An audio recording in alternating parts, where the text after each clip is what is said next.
नागपुर शहर में अवैध शराब और प्रतिबंधित नायलॉन मांजा के खिलाफ पुलिस ने सख्त अभियान चलाया है।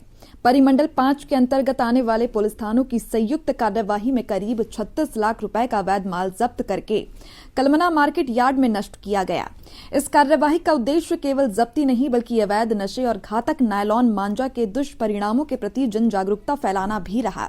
पुलिस ने अवैध शराब विक्रेताओं के खिलाफ 526 मामले दर्ज करके 26 लाख रुपए से अधिक की शराब जब्त की।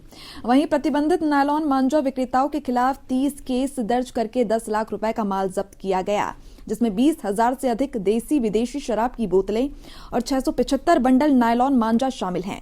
न्यायालय और राज्य उत्पादन शुल्क विभाग की अनुमति के बाद पूरा अवैध माल बुलडोजर के जरिए नष्ट किया गया।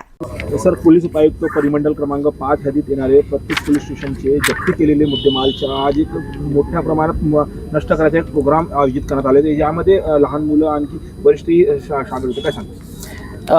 बघा, आपल्याकडे 2026 महाराष्ट्र पोलीस वर्धापन सप्ताह या अनुषंगाने आपण माननीय CP रवींद्र सिंगल सर, तसेच joint CP Naveenchandra Reddy sir आणि साऊथ रिजनचे additional CP Shivaji Rathod sir यांच्या मार्गदर्शनात एक अवैध दारू तसेच प्रतिबंधित नायलॉन मांजा याचा नष्टीकरणचा एक मोहीम आणि एक प्रोग्राम आज आयोजित केला होता।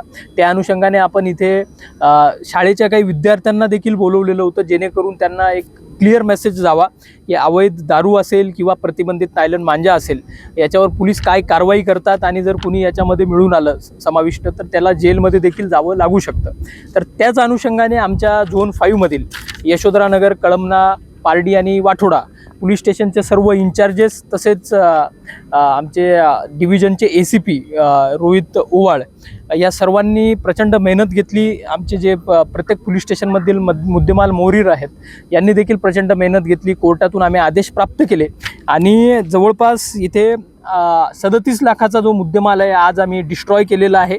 त्यामध्ये दारूबंदीचा जो आहे 526 गुन्ह्यांमधील 27 लाखाचा मुद्देमाल आहे। तसेच नायलॉन मांजा जो आहे प्रतिबंधित त्याचा एक 30 गुन्ह्यांमधील 10 लाख रुपयाचा मुद्देमाल आपण आज डिस्ट्रॉय केलेला आहे। यामध्ये एक स्पष्ट संदेश जो असा जात आहे की अवैध दारू याच्या ट्रान्सपोर्टेशनमध्ये, स्टोरेजमध्ये किंवा तस्करीमध्ये जर कोणी समाविष्ट असेल तर त्याच्यावर नागपूर शहर पोलीस अगदी बारीक नजर ठेवून आहेत। त्यांच्यावर कठोर कारवाई करण्यात येईल आणि त्यांना जेलमध्येही पाठवण्यात येईल। त्याचाच एक भाग म्हणून ह्या वर्षी 2025 मध्ये झोन 5 मध्ये आम्ही 30 जे अवैध दारू विक्रेते त्यांना तडीपार देखील केलेले आहेत। तसेच जो प्रतिबंधित नायलॉन मांजा आहे त्याच्यामधून असा एक संदेश आहे की जे पतंग उडवतात नायलॉन मांजाचा वापर करून किंवा तो विकतायत, स्टोअर करतायत, त्या सगळ्यांवर नागपूर शहर पोलीस वारंवार कारवाई करत आहे। मागच्या 6 दिवसात आपण फक्त झोन 5 मध्येच 12 केसेस रजिस्टर केलेले आहेत आणि याच्यामध्ये उडवणाऱ्यापासून तर तो नायलॉन मांजा विकणारा, स्टोअर करणारा कुठून आला हे पूर्ण सप्लाय चेनचे आपण आरोपी बनवलेले आहेत आणि याच्यामध्ये काही लोकांना आम्ही जेलमध्ये अटक देखील केलेलं आहे आणि ते जेलमध्ये देखील गेलेले आहेत। तर माझी सर्व नागरिकांना एक विनंती असेल नागपूर शहर पोलीस दलाच्या वतीने की प्रतिबंधित नायलॉन मांजा जो आहे त्याचा पतंग उडवण्यासाठी कुणीही वापर करू नका। तो मानवी जीवनासाठी, पक्ष्यांसाठी आणि आपल्या इन जनरल सार्वजनिक सुरक्षेसाठी अत्यंत धोकादायक आहे, अत्यंत हानिकारक आहे। त्याच्याने जीव देखील जाऊ शकतो।